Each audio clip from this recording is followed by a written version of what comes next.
Day అని చెప్పండి. Amen.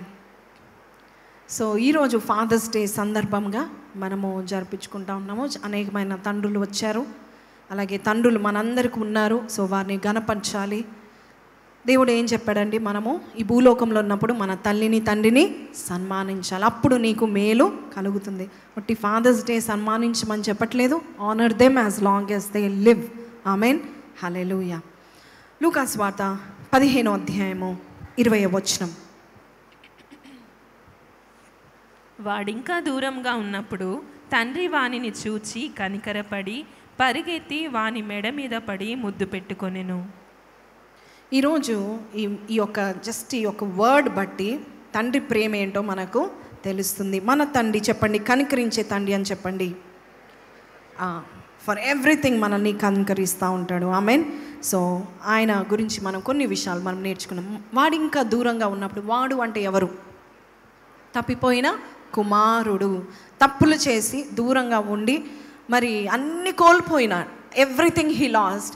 అయితే అన్ని కోల్పోయిన తర్వాత, అందరు తృణీకరించిన తర్వాత తండ్రి వానిని చూచి కనికరపడి పరిగెత్తి మెడ మీద పడి ముద్దు పెట్టుకుని ఎన్ని చేశాడండి తండ్రి? ఫస్ట్ చూచాడు, కనికరపడ్డాడు, పరిగెత్తాడు, మెడ మీద పడ్డాడు, ముద్దు పెట్టుకున్నాడు. దాదాపు 5 కార్యాలు తండ్రి తన కుమారుని విషయంలో చేశాడు. చూడండి, మన దేవుడు పాపులను ప్రేమించే దేవుడు.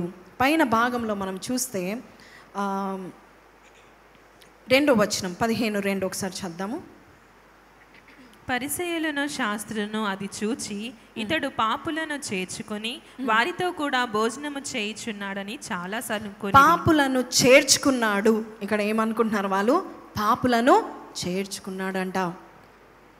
ఈరోజు నువ్వెంత పాపి అయినా ఎవరు చేర్చుకుంటారో చూడండి. లూకాసు వార్త 15లో 3 ప్రసంగాలు యేసుప్రభు ఉపమానాల రూపంగా చేసి ఉన్నాడు. అయితే లాస్ట్ చాలా టచింగ్గా ఉంది. చాలా అంటే చాలా టచింగ్. వెరీ ప్యాషనెట్ ఫాదర్గా మనం చూస్తున్నాం. ఆ కొడుకును మనం చూస్తే ఆయన దగ్గర 3 లేక 4 విషయాలు కనబడుతున్నాయి. ఫస్ట్ స్వార్థం. చెప్పండి, ఏం కనబడుతుంది? స్వార్థం. చూడండి ఏమని అంటున్నాడు, చదవండి ఆ మాట. నా ఆస్తి నాకు, నా వాటా నాకు ఇచ్చేయండి అంటున్నాడు. 11వ వారిలో చిన్నవాడు తండ్రి ఆస్తిలో నాకు వచ్చు భాగము. చెప్పండి, నాకు అంటున్నాడు. నాకు ఇవ్వాల్సింది నాకు ఇవ్వండి అంటున్నాడు. స్వార్థం, సెల్ఫిష్. నాకు వచ్చేది నాకు ఇచ్చే అంటున్నాడు. ఇంకా ఆయన రెండోదిగా మనం చూస్తే చాలా తొందరపాటు అనమాట. అన్నీ పొందుకోవాలి, అన్నీ కావాలి, తొందరపాటు అనమాట. తొందరగా మనం ఆస్తి సంపాదించుకోవాలి, తొందరగా నాకు కావాల్సినవన్నీ నాకు కావాలి. మనం కూడా ప్రార్థన చేస్తాం, ప్రభా తొందరగా నాకు పెళ్లి చేయి, తొందరగా నాకు జాబ్. అసలు మనం రెడీ ఉన్నామా లేదో తెలియదు. ఒక విడ్డూరం ఏంటంటే, కార్ నడపడానికి టెస్ట్ డ్రైవ్లు చేస్తాం, అన్ని డ్రైవ్లు చేసి లైసెన్స్ కొనుక్కుంటాం. అయితే పెళ్ళి మాత్రం లైసెన్స్ అనుకొని పెళ్ళిని ఏం చేస్తాము, మనకి ఇష్టం వచ్చినట్టు నడుపుతూ ఉంటాం. Sometimes we ask God even before we are ready. తొందరపాటు. ఒక చిన్న పిల్లవాడు వచ్చి నాకు కార్స్ అంటే చాలా ఇష్టం కాబట్టి నాకు BMW కావాలంటే తండ్రికి స్తోమత ఉన్న ఇస్తాడా? ఇవ్వడు. ఎందుకంటే వాడు పాడైపోతాడు, నాశనం అయిపోతాడని. అయితే ఇక్కడ తండ్రి దగ్గర మరి ఎన్ని రోజుల నుంచి అడుగుతున్నాడో మనకు తెలీదు. లేక తండ్రి అనుకుని ఉంటాడేమో, వీడు సరిగ్గా బుద్ధి తెచ్చుకుంటే సెట్ అవ్వాలి కాబట్టి ఆ ఆస్తిపాస్తులు కోల్పోయినా కూడా బుద్ధి తెచ్చుకుంటే చాలా అనుకొని ఇచ్చాడో లేదో మనకు తెలీదు. తొందరపాటు. అబ్షాలోము ఎవరు అంటారా? దావీదు యొక్క కుమార్. అబ్షాలోము కూడా ఆగలేదు, ఓపిక పట్టలేదు. అమ్నోను చనిపోయిన తర్వాత, పెద్ద కుమారుడు చనిపోయిన తర్వాత అబ్షాలోమే మరి రాజు అవ్వచ్చు, కానీ తొందరపడ్డాడు. ఎంత తొందరపడ్డాడంటే దావీదుని కూడా చంపేంత తొందరపడ్డాడు. మన జీవితంలో కూడా తండ్రి ఉన్నాడు కదా, ప్రతి ఒక్కటి తండ్రి దగ్గర మనం పొందుకోవాలని చూస్తూ ఉంటాం. నిజం చెప్పాలంటే ఫాదర్స్ డే రోజు ఫాదర్స్ని మనం ఎలా చూస్తామో, పోషించాలి, అన్నీ కొనిపెట్టాలి. డాడీని మనం ఎలా చూస్తామండి? ATM, any time money. నాకు ఫీజు కట్టాలి అంతే, డాడీ ఫీజు కట్టాల్సిందే.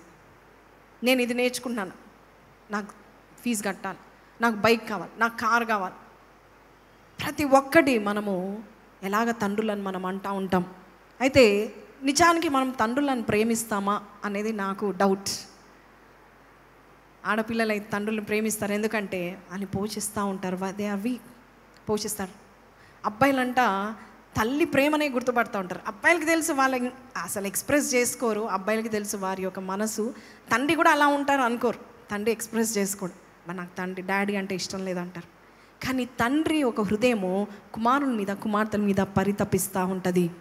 వారి భవిష్యత్ బాగుండాలని ఎప్పుడు కూడా తండ్రి అనుకుంటాడు. అందుకనే ఫ్యూచర్గా ఆలోచిస్తాడు. ఈరోజు నేను డిసిప్లిన్ చేసిన నీ గురించి ఎక్కువ ఆలోచిస్తున్నాడని మనము గ్రహించాలి.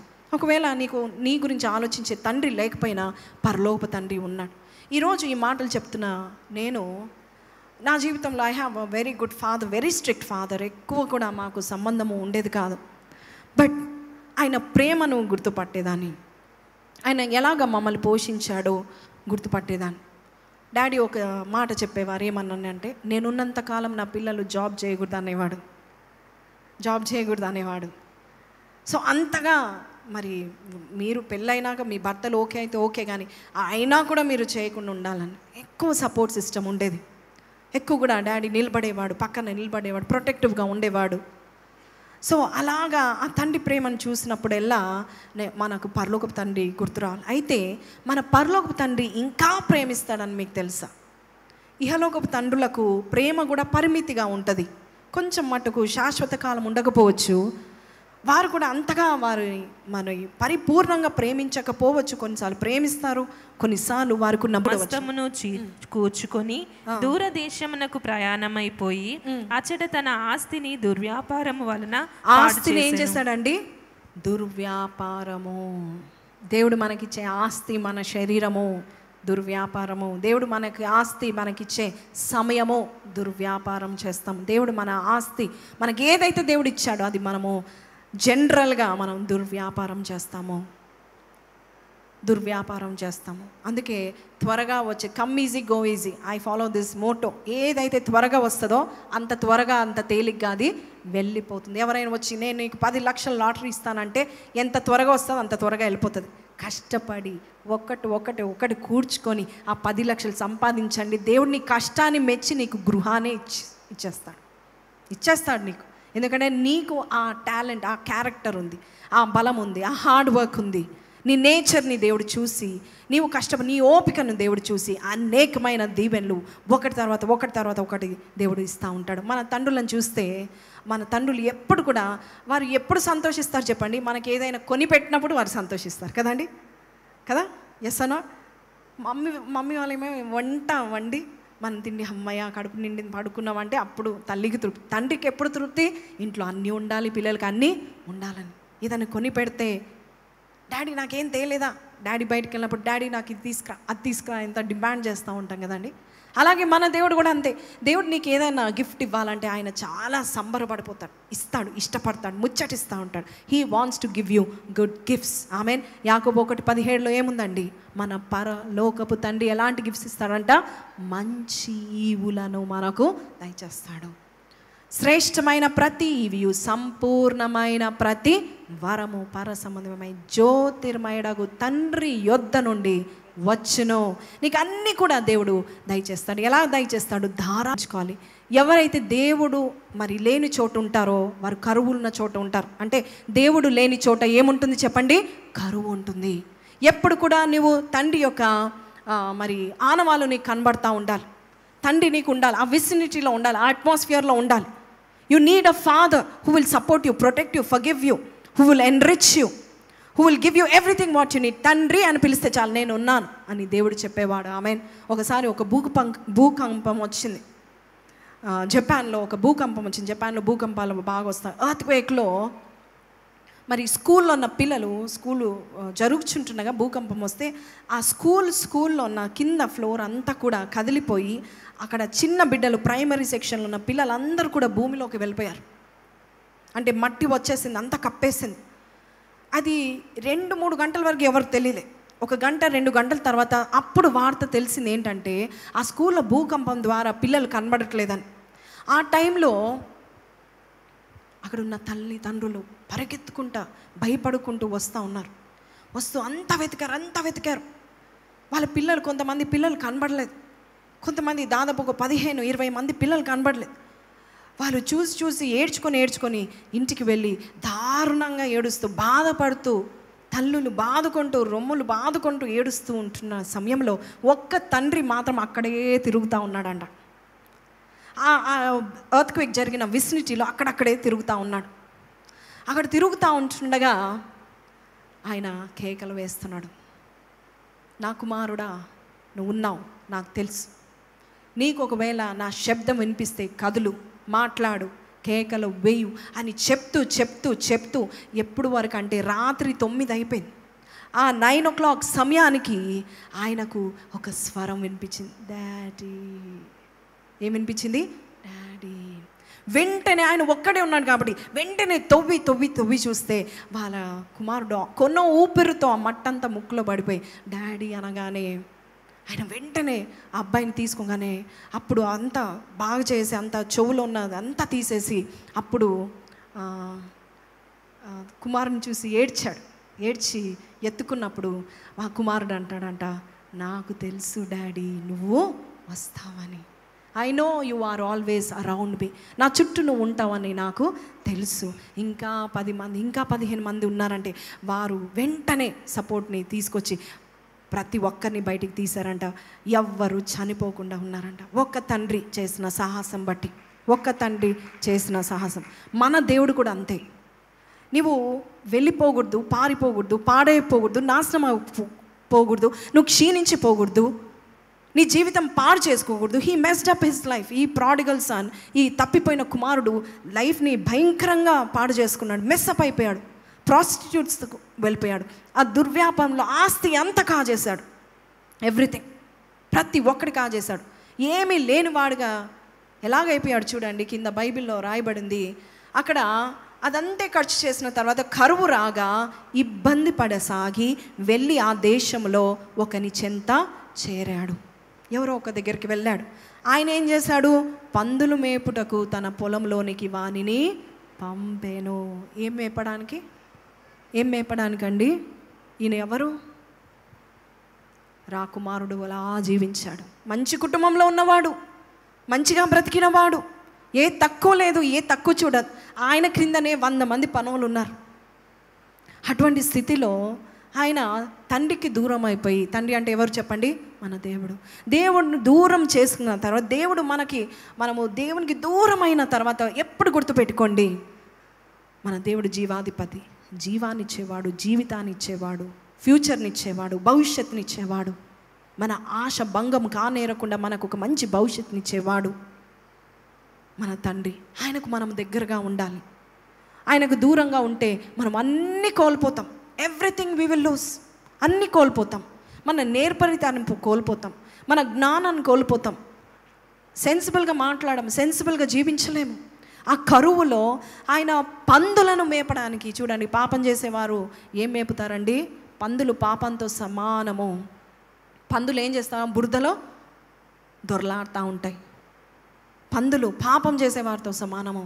ఇంత అట్టడుగు స్థితిలో ఇంకా రాక్ బాటంకి వెళ్ళిపోయాడు ఈ తప్పిపోయిన కుమారుడు. మన జీవితంలో కూడా ఆయన చూసి మనము అయ్యో ఎంత పిచ్చోడు అనుకుంటున్నాం, కానీ మనము కూడా కొన్నిసార్లు దేవునికి దూరం అయిపోయి అట్టడుగు స్థితికి వెళ్ళిపోయిన దినాలు ఉన్నాయి. చాలామందిని చూస్తూ ఉన్నాను, దేవుడు చేసిన మేలను మర్చిపోయారు, తండ్రితో ఉండడం మర్చిపోయారు. ఇది నాకు బోరింగ్ లైఫ్ అనుకుంటారు కొంతమంది యవనస్తులు చెప్తా ఉంటారు, this is boring life, I need something special, I need something adventurous.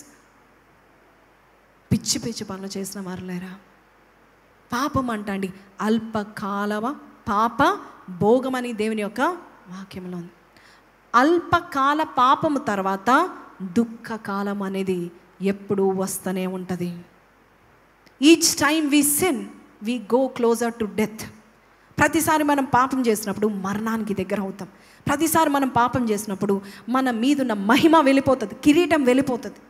దేవుడు మన మీద పెట్టిన ఆ దయా కిరీటం, మహిమ కిరీటం, అన్ని కిరీటాలు, నీతి కిరీటం అన్నీ వెళ్ళిపోతాయి. పాపము it's a very big prize anybody can pay. దాని జోలికి మనం వెళ్ళకూడదు. ఒక ఆయన అంట జోబ్లో పాముని పెట్టుకొని తిరిగాడంట. ప్రతి ఒక్కరిని చూసిన ప్రతి ఒక్కరికి ఏం పామ అంటే గ్రేట్గా పాము, మరి మై పెట్, నా పెట్ అని చూపిస్తూ ఉన్నాడంట. ఒకరోజు అదే పాము ఏం చేసింది? పాము నైజం ఏంటి? కాటు వేయాలి. పాము నైజం అంతే, కాటు వేస్తుంది. తల్లి పాము పిల్లలకి నేర్పించదంట, కాటు వేయాలని నేర్పించదంట. పాము పుట్టిన పిల్లతో పాటు ఆ పాము ఏం చేయాలని చూస్తుంది? కాటు వేయాలని చూస్తుందంట. మనుషుల యొక్క నైజం ఏంటి తెలుసా అండి? పాపము. మనుషుల యొక్క నైజము పాపము. వారికి కావాల్సింది వారికి కావాలంటే, వారికి ఏదైనా నాకు ఇప్పుడు ఇది కావాలంటే పాపము చేసైనా పొందుకోవడానికి.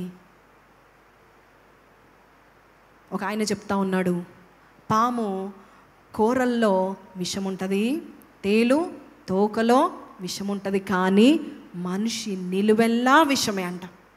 ఎందుకు? పాపము ఏలుతుంది మనల్ని, మోసం ఏలుతుంది మనల్ని. మోసం చేయాలన్న ఉద్దేశం మనకి ఎప్పుడు ఉంటుంది, దాని వైపు వెళ్తూ ఉంటాము. అందుకే దావీదేమన్నాడు? నా తల్లి పాపములో నన్ను గర్భం దాల్చింది, పాపంలో నేను పుట్టాను. మన నైజం అది. ఆది మానవుడైన ఆదాము పాపంలో పడిపోయాడు. అప్పటి నుండి మనం పుట్టినది మొదలుకొని మనల్ని ఏమి ఏలుతుందంటే పాపము ఏలుతుంది. కానీ ఆ పాపము వేలుతుంది మనల్ని అంటే ఆ పాపంతో వచ్చే జీతము మరణము. Will be closer to death. మీకు ఒకటి తెలుసా? పాపం చేసిన ప్రతి ఒక్కరి పాదాల కింద పాతాళపు తలుపులు తెరవబడతాయంట. మరణదూత వచ్చి నిలబడుతుందంట. కయ్యనుతో దేవుడు ఏమని చెప్పాడు? నువ్వు సత్క్రియ చేసిన ఎడల తల ఎత్తుకొని ఉంటావు, లేదంటే పాపం ఎక్కడుంది చెప్పండి? గడప యొద్ద ఉంది. దానికి నీ యందు వాంఛ ఉంది. చద్దాం ఆ మాట. ఆదికాండము 4వ అధ్యాయము 7వ వచనం అనుకుంటండి, చదవండి. అప్పుడు ఆయన, నీవు చేసిన పని ఏమిటి? నీ తమ్ముని రక్తము ఒక స్వరం. 7వ వచనము, నీవు సత్క్రియ చేసిన ఎడల తల ఎత్తుకొనవా? సత్క్రియ చేయని ఎడల వాకిట ఎక్కడుందంట పాపము? మనము సత్క్రియ చేయకపోతే, మంచి కార్యం చేయకపోతే, if you don't do what is right, నీ డోర్ దగ్గర ఎవరున్నారు? పాపము. వాకిట పాపం పొంచియుండును, నీ ఎడల దానికి వాంఛ కలుగును, నీవు దానిని ఏలుదువు. అంటే కయ్యనికి దేవుడు ఒక మంచి మాట చెప్తున్నాడు. ఏంటంటే, పాపమైతే నీ మీద వాంఛ ఉంది, కానీ నువ్వు ఏలాలయ్యా అంటున్నాడు. నువ్వు దాన్ని ఎలా లేదంటే, అది నిన్ను ఏలిందంటే ఎక్కడ వెళ్ళిపోతావు? మరణానికి వెళ్ళిపోతావు. డిస్గ్రేస్ అండి. పాపం వెనకాల ఏమొస్తుంది? సిగ్గు వస్తుంది, అవమానాలు వస్తాయి, రెస్పెక్ట్ పోతుంది, ఐడెంటిటీ పోతుంది, గౌరవం పోతుంది. ఈ మనిషి పందులను మేపడానికి మరి ఆయనకు జీతం లేదు. జీతం లేకుండా పందుల దగ్గర ఉండడానికి, పందుల పొట్టు తినడానికి ఒక అతను ఆయనని చేర్చుకున్నాడంట. అదే ఆయన దిక్కు, ఇంకా అదే ఆయన లాస్ట్ ఆప్షన్. అలాంటిది అప్పుడు ఏం జరిగించేద్దాము? వాడు 16వ వచనం, వాడు పందులు తిను పొట్టుతో తన కడుపు నింపుకొన ఆశ పడెను. ఏంటంట? వాడు పందులు తిను ఏం ఆశపడ్డాడు చెప్పండి? పాపం చేసేవారు పొట్టున ఆశపడతారు, పందుల పొట్టున ఆశపడతా ఉంటారు. వారికి ఏది దొరకదు. బైబిల్ ఎంత క్లియర్గా చెప్తాను. వాడు పందులు తిను పొట్టతో కడుపు నింపుకోవాలనుకున్నాడు, కానీ ఏం జరిగింది? ఎవ్వడును వానికి ఏమీయూ ఇయ్యలేదు. ఒకప్పుడు అయ్యా నాకు 1000 రూపాయలు కావాలంటే జోబులోంచి తీసిచ్చేవాడు. ఒకప్పుడు ఎవరైనా వచ్చి 1,00,000 రూపాయలు నాకు కావాలి, నా పిల్ల పెళ్లి చేస్తామంటే ఆయన జోబులోంచి తీసేవాడేమో. ఇప్పుడు ఎవ్వరు ఆయనకి ఏమీయూ ఇవ్వడం లేదు. పాపం చేసేటప్పుడు నా స్నేహితులు నాకున్నారనుకున్నాడు, వారికి దుబారా ఖర్చు చేశాడు, కానీ ఒక్క స్నేహితుడు లేడు. చివరికి ఒక భక్తుడు చెప్తా ఉంటున్నాడు, చివరికి పందులు కూడా ఆయనను తిరస్కరించాయంట. నా పొట్టు తినకు అని పందులు కూడా ఎగబడ్డాయంట. ఎంత అట్టడుగు స్థితికి వెళ్ళిపోయాడండి, ఎంత అట్టడుగు స్థితి. ఈ స్టోరీ యేసుప్రభు మనకు చెప్తా ఉంటున్నాడు. పాపం వల్ల మనకి కాన్సిక్వెన్సెస్ తెలుసు, కానీ మనం కడుపు నింపుకోవాలనుకుంటున్నాం, కానీ అది అల్పకాలం. చెప్పండి, అల్పకాలం అని చెప్పండి. అల్పకాలం మాత్రమే. ఈ సంతోషం బాగుంది, ఈ పాపం బాగుందని మనం అనుకుంటాం కదండి. దేవునికి దూరమై మనం జీవించాలని అనుకుంటాం కదండి. అది అల్పకాలం మాత్రమే. నీకు ఎక్కడ సంతోషం ఉండదు, సమాధానం ఉండదు, నీకు సంతృప్తి ఉండదు. ఎవరు నేను పట్టించుకోరు. నువ్వు ఆ తండ్రి విసినిటీలో ఉన్నంత వరకే, నువ్వు ఆ తండ్రి దగ్గరగా ఉన్నప్పుడే, తండ్రి ఆనవాళ్ళు నీ చుట్టూ ఉన్నప్పుడే, తండ్రి యొక్క సహవాసము నీతో ఉన్నప్పుడే మనుషులు నీకు రెస్పెక్ట్ ఇస్తారు, లోకం నీకు రెస్పెక్ట్ ఇస్తుంది, సృష్టి యావత్తు నీకు రెస్పెక్ట్ ఇస్తుంది. దేవుని బిడ్డలుగా మనల్ని ఎందుకు అంతగా ఎంచుకున్నాడో నాకు తెలియదు. ఈ లోకంలో మనం చూసేవన్నీ కూడా దేవునివే, కానీ దేవునికి నువ్వంటే చాలా ఇష్టం, దేవునికి మానవుడు అంటే చాలా ఇష్టం. మరి ఎన్ని తప్పులు చేసినా ఆయన కనికరిస్తూ ఉంటున్నాడు. కడుపు నింపుకోవాలని ఆశపడ్డాడు, కానీ ఎవడు వానికి ఏమీయో ఇయ్యలేదు.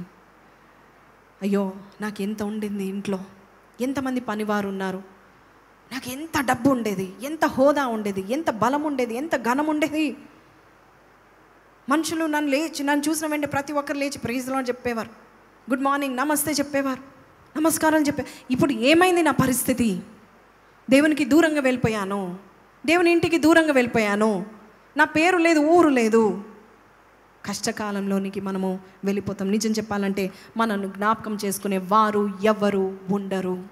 దేవునికి దూరం అయితే మనల్గా జ్ఞాపకం చేసుకునే వారు ఎవరు ఉండరు.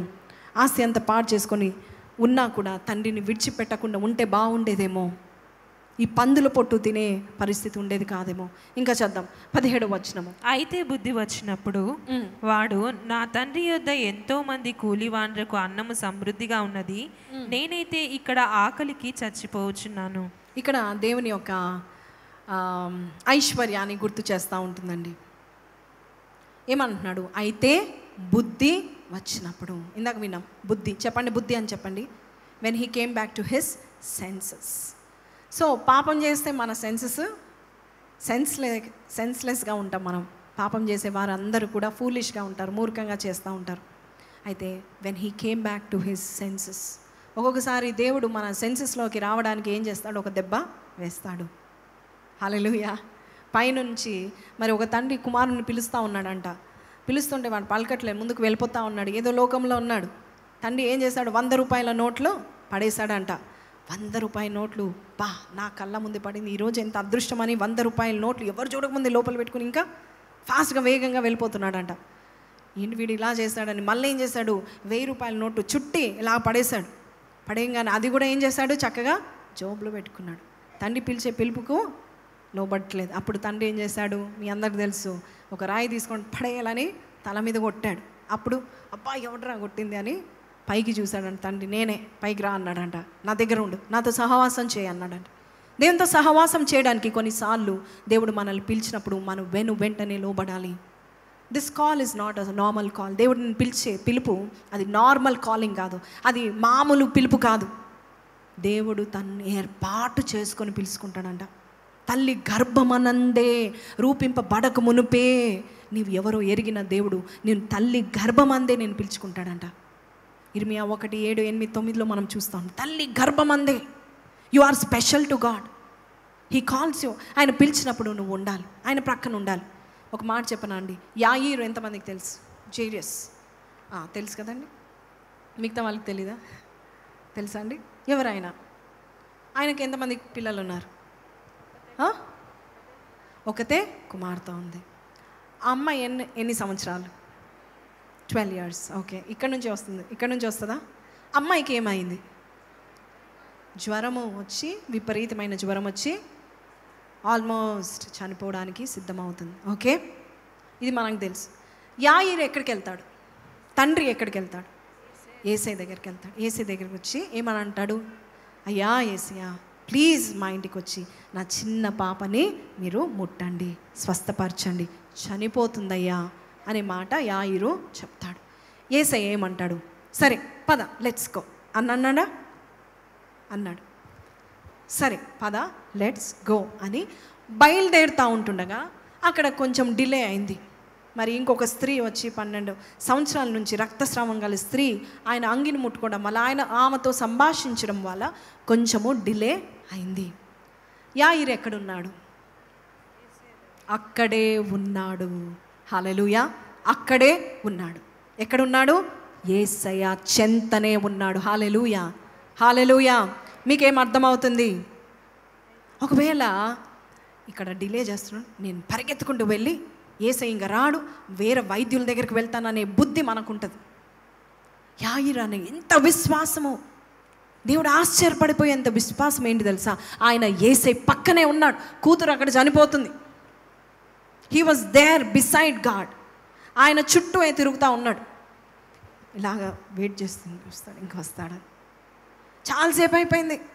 అయిపోయిన తర్వాత మెల్లగా ఇక్కడ నుండి వస్తుంది వార్తలు, యాయిరు ఇంటి నుంచి వస్తుంది. ఆయన మరి కొంతమంది మనుషులు వచ్చి చెప్తా ఉంటున్నారు, అయ్యా సార్, ఇంకా యేసయ్యని నువ్వు తొందర పెట్టకు, నీ కుమార్తె చనిపోయింది. ఎంత ధైర్యం ఉంటే అలా చెప్తారండి. ఇంత ధైర్యం ఉంటే ఒకగానొక కూతురు దగ్గరికి వెళ్ళి, ఒక తండ్రి దగ్గరికి వెళ్ళి, నీ కూతురు చనిపోయింది, ఆయన తొందర పెట్టకు, వచ్చే, ఇలా చెప్తారు.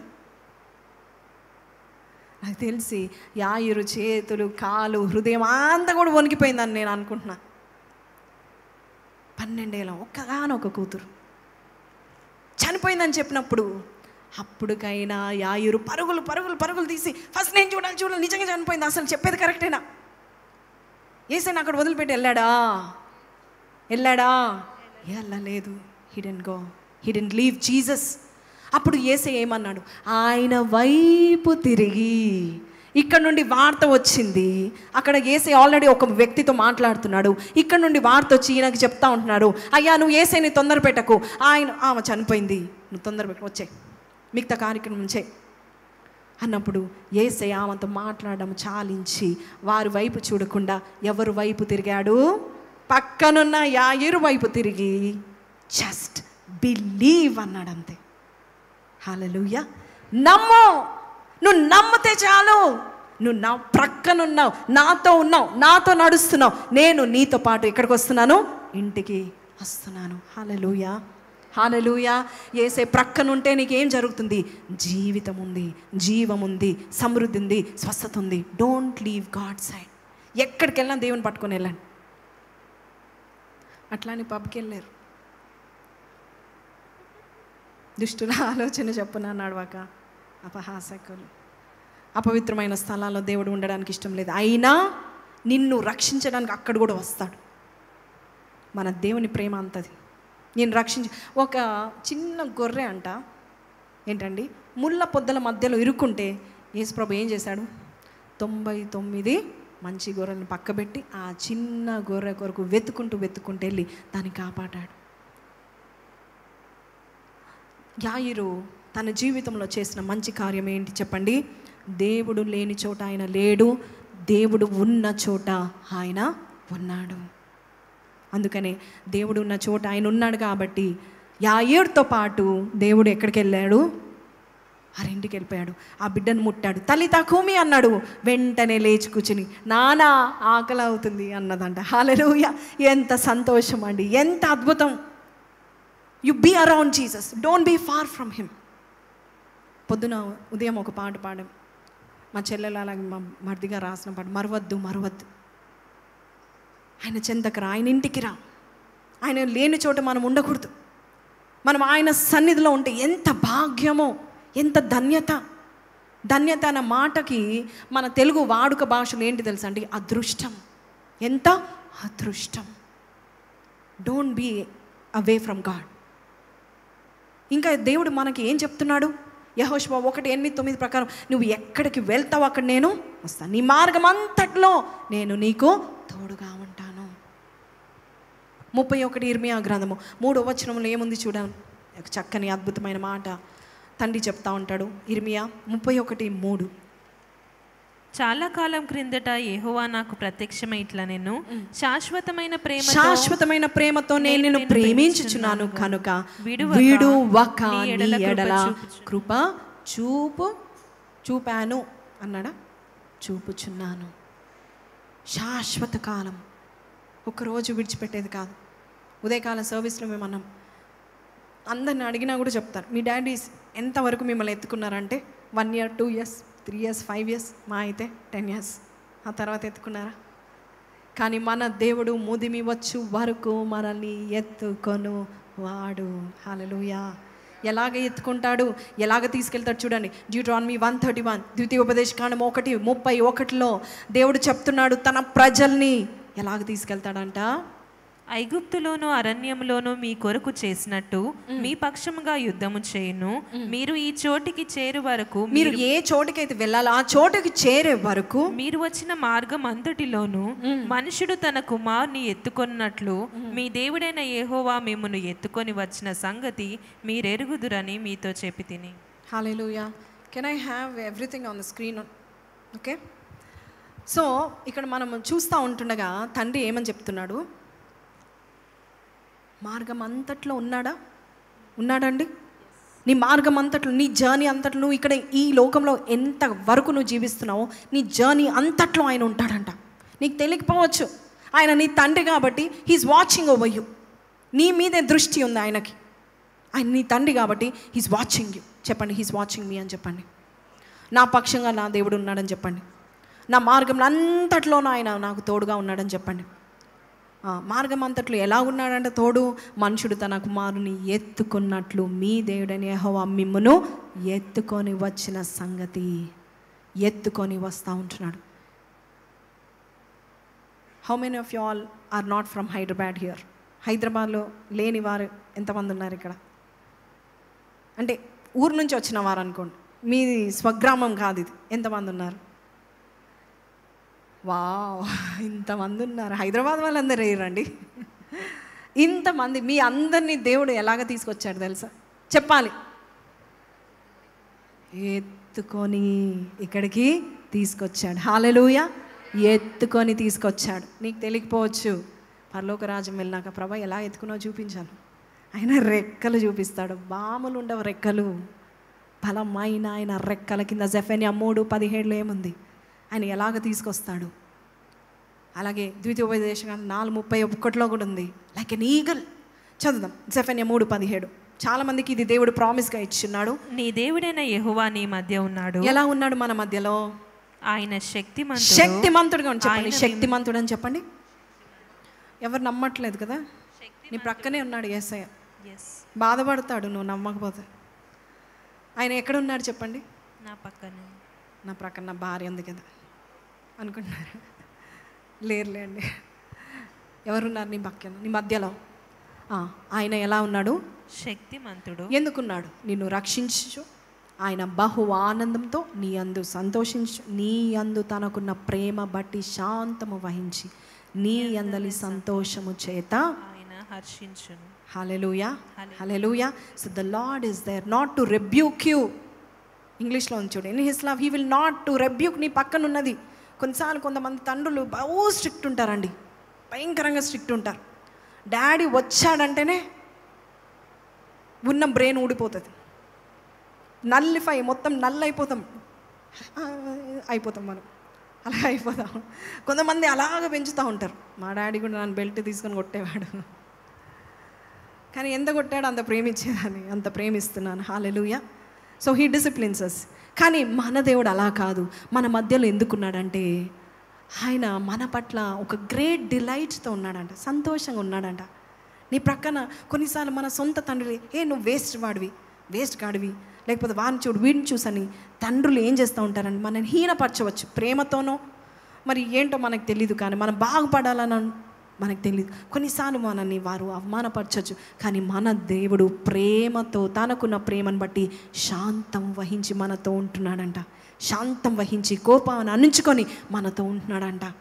బుద్ధి తక్కువ వాళ్ళం, నిజంగా బుద్ధిహీనులం మనము. మన బుద్ధి సరిగా ఉండదు. ఇందాక చెప్పాం, మనిషి యొక్క బుద్ధి నైజము స్వభావము మారుతూ ఉంటుంది. అటువంటి బుద్ధిహీనంగా ఉన్న మనల్ని దేవుడు ఒక తండ్రిగా మనకి తోడుగా ఉండడం మాత్రమే కాదు, మన యందు ఆనందించే దేవుడుగా ఉన్నాడంట. He will take great delight in you. Amen. ఆయన మిమ్మును బట్టి ఆయన బహు ఆనందముతో నీ యందు సంతోషించును. సామెతలు 8:31 కూడా ఒక మంచి మాట ఉందండి. మనల్ని బట్టి దేవుడు ఆనందిస్తాడంట. ఆయన కలుగచేసిన పరలోకం బట్టి సంతోషించుచు నరులను చూచి ఆయన ఆనందిస్తూ ఉంటున్నాడు. నరులను చూచి, నిన్ను చూసి ఆయన ఆనందిస్తూ ఉంటున్నాడు. ఈరోజు నీకు ఒక తండ్రి ఉన్నాడు. నువ్వు ఏది చేసినా నేను క్షమించడానికి, అంతేకాదు నిన్ను దగ్గర తెచ్చుకోవడానికి, నిన్ను బట్టి ఆయన నీ బట్టి ఆనందించడానికి ఉన్నాడు. లవ్లో ఉన్నవారంట చాలా బలంగా పనిచేయగలుగుతారు, చాలా నైపుణ్యత పనిచేయగలుగుతారు, చాలా స్మార్ట్ ఉంటారు, చాలా వేగంగా ఆలోచించగలుగుతారంట. అదే సరిగ్గా లేదనుకోండి, ప్రేమ ఎవరైతే ప్రేమించట్లేదు అక్కడ వారు ఉండలేరు, పని చేయలేరు. అందుకనే ఎవరైతే లవ్లో ఉంటారో వారు ఏం చేస్తూ ఉంటారు, ఎప్పుడు బెటర్గా, హ్యాపీగా, సంతోషంగా కనబడుతూ ఉంటారు, ఎవరో ఒకరు వాళ్ళని ప్రేమిస్తున్నారని. అయితే ఎవరి ప్రేమ అయినా కూడా అల్పకాలమే, కానీ నీ తండ్రి ప్రేమ శాశ్వతమైన ప్రేమతో, శాశ్వతమైన కృపతో, శాశ్వతమైన ఆప్యాయత, వాత్సల్యతో దేవుడు నిన్ను హత్తుకుంటాడు. His love doesn't change. చెప్పండి, my father's love doesn't change. It doesn't change. చాలామంది తండ్రులు నా కుమారుడు, నా కుమార్తె అని ఎప్పుడు చెప్తారు తెలుసా? నువ్వు బాగా సక్సీడ్ అయినప్పుడు చెప్పొచ్చేమో, కానీ నీ దేవుడు ఎప్పుడు చెప్తారు తెలుసా? పాపంలో ఉన్న పందులు పొట్టు తింటున్న ఈయన తిరిగి వచ్చినప్పుడు నా కుమారుడని హత్తుకున్నాడంట. మన తండ్రి యొక్క ప్రేమ మనం సక్సెస్ఫుల్ అయితేనే నా కుమారుడు అన్నాడంట. మనము మరీ ఇంకా పాపంలో ఉండి, అట్టడుగు స్థితిలో ఉండి అందరు మనల్ని తృణీకరించినాక అప్పుడు మన కొరకు పరిగెత్తుకుంటూ వస్తాడు, మన కొరకు నిలబడతాడు. అది తండ్రి ప్రేమ. ఎక్కడైతే నువ్వు అషేమ్డ్గా ఉన్నావు, ఎక్కడైతే అవమాన పాలయ్యావో, అక్కడ అందరూ నీతో ఉండడానికి, నీతో సహవాసం చేయడానికి ఇష్టం ఉండేది కాదేమో, కానీ your father will stand right there, right beside you when everybody leaves you. నా చిన్నతనంలో ఊటీలో చదివేటప్పుడు దేవుడు ఎప్పుడు ఎల్లవేళలా ఆయన నాకు తోడుగా ఉన్నాడని నాకు అనుభూతి ఉండేది. బైబిల్స్ ద్వారా, గాలి ద్వారా, పూల ద్వారా, చర్చ్కి వెళ్తున్న ప్రతి విషయంలో I use to feel the presence of God. చిన్నతనంలో థర్డ్ క్లాస్లో నేను ఒక పాట రాశాను, 7 yearsలో. నేను చిన్నగా ఉన్నప్పుడు నేనేమనుకునేదానంటే, ప్రతి ఒక్కరికి తలాంతు ఉంటుందేమో అనుకునేదాన్ని. I don't know that God has given that. ఆ తల్లి ప్రేమను నేను చూశాను. అయితే ఊటీ నుంచి మేము ఇక్కడ సెంటాన్స్కి వచ్చేయంగానే తెలుగు, హిందీ, ఎవ్రీథింగ్ డిఫరెంట్, మొత్తం చేంజ్ అయిపోయింది. ఎస్ఎస్సికి వచ్చేసాము. అక్కడ మేము ఉన్నది ఐసిఎస్సిలో చదువుకున్నాము, మొత్తం చేంజ్ అయింది. తర్వాత మా క్లాస్లో దాదాపు 84 స్టూడెంట్స్ ఉండేవారు. So it was a new place for me, new culture షాక్లో ఉన్నా. ఫస్ట్ సడన్గా నేను ఇక్కడ రావడం కల్చర్ షాక్లో ఉన్నాను. అయితే ఊటీ నుంచి వచ్చాను, నా యాక్సెంట్ కొంచెం డిఫరెంట్గా ఉండేది. సో అందరు నన్ను స్నేహం చేయడానికి ఇష్టపడేవారు, అందరితో స్నేహం చేస్తూ ఉన్నాను, బాగానే ఉంది. అయితే యూనిట్ టెస్ట్ వచ్చింది. యూనిట్ టెస్ట్లో అన్ని సబ్జెక్ట్స్లో ఫెయిల్ అయింది. దివ్య కుమారి అని వచ్చింది పేరు. మ్యామ్ నిలబెట్టి 2 మాటలు తిట్టింది. ఏడుపు వస్తుంది, బాధ అవుతుంది. కొత్త ప్లేస్, అస్సలే అప్పుడప్పుడు ఫ్రెండ్స్ వస్తూ ఉన్నారు. తిట్టేవారికి అన్ని సబ్జెక్ట్స్లో ఫెయిల్ అయిపోయాను నేను. చాలా ఏడుపు వచ్చింది. అసలు ఏంటి, ఎందుకంటే మేము చదువుకున్న ఆ సమయంలో అవమానపరిచేవారు. ఫస్ట్ ర్యాంక్ ఎవరికి వచ్చింది, సెకండ్ ర్యాంక్, టాప్ 10 ర్యాంక్స్ని నిలబెట్టి రివార్డ్స్ ఇచ్చేవారు అనమాట. అలాగ ఉండేది. ఇప్పుడు అది తీసేశారు, ఆ సిస్టమ్ని తీసేశారు. ఒకటి గ్రేడింగ్ సిస్టమ్ పెట్టారు. ఎవరికి ఫస్ట్ వచ్చింది, సెకండ్ వచ్చింది, రాలేదు, దట్స్ అ గుడ్ థింగ్. కానీ అవమాన పాలయ్యేదాన్ని. ప్రతి ఒక్కరు కూడా, ఏ టీచర్ వచ్చినా, నువ్వు అసలు ఎందుకు వచ్చావు, ప్రతి టీచర్ నన్ను లేపేది.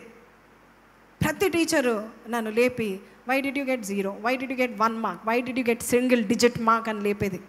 అటువంటి సమయంలో నాకు చాలా బాధ అయింది. ఒక్కొక్క పాయింట్ ఆఫ్ టైంలో నాకున్న స్నేహితులు కూడా వెళ్ళిపోయారు. లంచ్కి మాకు అవమానం ఎక్కడ జరుగుతుందంటే, అందరూ చక్కగా వాళ్ళ ఫ్రెండ్స్తో పెద్ద సర్కిల్స్లో అందరూ కూర్చొని మంచి గ్రౌండ్లో తినేవారు. ఎప్పుడైతే నేను ఫెయిల్ అయ్యానని తెలిసిందో, ఎప్పుడైతే నేను సక్సెస్ఫుల్ కాలేదని తెలిసిందో, ఎవ్వరు నాతో ఉండడానికి ఇష్టపడలేదు. డల్ స్టూడెంట్ అనుకునేవారు. ఆ పాయింట్ ఆఫ్ టైంలో నేను చాలా దుఃఖానికి గురయ్యా. అప్పుడు నాకు దేవుని యొక్క ప్రేమ అనేది నేను తెలుసుకున్నాను.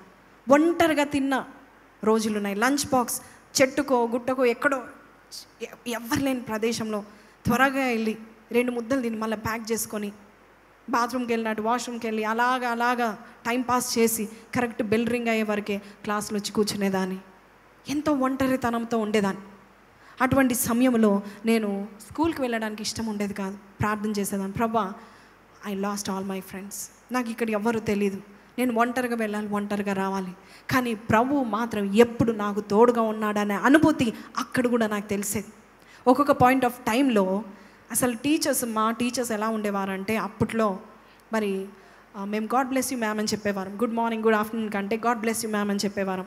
అది ఎవ్వరు తిరిగి చెప్పేవారు కాదు, ఇలా అని వెళ్ళిపోయేవారు అనమాట. అంతా ఉండేది అనమాట.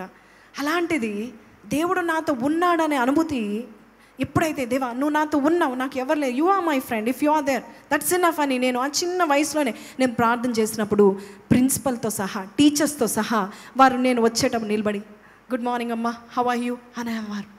ప్రతి ఒక్కరి ఫ్రెండ్స్ అనేవారు, నీకు ఈ మ్యామ్ తెలుసా, do you know this ma'am, నాకు తెలియదు.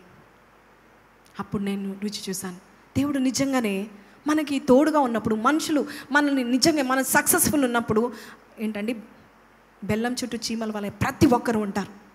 కానీ ఆపద వచ్చినప్పుడు ఈ వ్యక్తికి, ఎవరికి, ఈ తప్పిపోయిన కుమారునికి స్నేహితులు లేరు, ఎవ్వరు లేరు. అప్పుడు ఆయన ఏమనుకుంటున్నాడంటే, బుద్ధి తెచ్చుకొని ఆయన అనుకుంటున్నాడు, నా తండ్రి యొద్ద ఎంతోమంది కూలివాండకు అన్నము సమృద్ధిగా ఉంది కదా, ఇక్కడ నేను ఆకలితో అలమటిస్తున్నాను, కానీ కూలి వాళ్ళకి అంటే బానిసలకు కూడా అన్నము సమృద్ధిగా ఉంది కదా, నేనైతే ఇక్కడ ఆకలితో చచ్చిపోచున్నాను. నేను లేచి నా తండ్రి యొద్దకు వెళ్ళి, తండ్రి నేను పరలోకమునకు విరోధంగాను నీ ఎదుట పాపము చేసి తిని అని చెప్తాననుకున్నాడు. నేను లేచి, చెప్పండి, నేను లేచి అని చెప్పండి. నీ గౌరవం కొరకు నువ్వు తిరిగి వెళ్ళు. దిక్కుమాలిన స్థితిలో నువ్వు ఇప్పటి వరకు ఉన్నావేమో, మనుషులందరూ కూడా ఎవరిని నిన్ను చేర్చుకోలేని స్థితిలో నువ్వు ఉన్నావేమో, అంతమంది నీకు నీ సహాయం పొందుకున్నారు, కానీ ఈరోజు ప్రేమించేవారు నీకు లేకపోవచ్చు. మనుషులను నమ్మడానికి వీల్లేదు, మనుషులు మారిపోతూ ఉంటారు, మనసు మారిపోతూ ఉంటుంది. దేవుడు నిన్న నేడు నిరంతరం ఏకరీతిగా ఉంటాడు. నేను ప్రేమిస్తూనే ఉంటాడు, శాశ్వతమైన కృపను నీకు చూపిస్తూనే ఉంటాడు. ప్రతి ఉదయం అంట ఆయన వాత్సల్యం క్రొత్తగా ఉంటుందంట. ప్రతి ఉదయం అంట న్యూ బిగినింగ్ దేవుడు మనకిస్తాడంట. ఎంతమంది నమ్ముచున్నారండి? I need every day. నాకు ఒక న్యూ బిగినింగ్ కావాలి నాయన.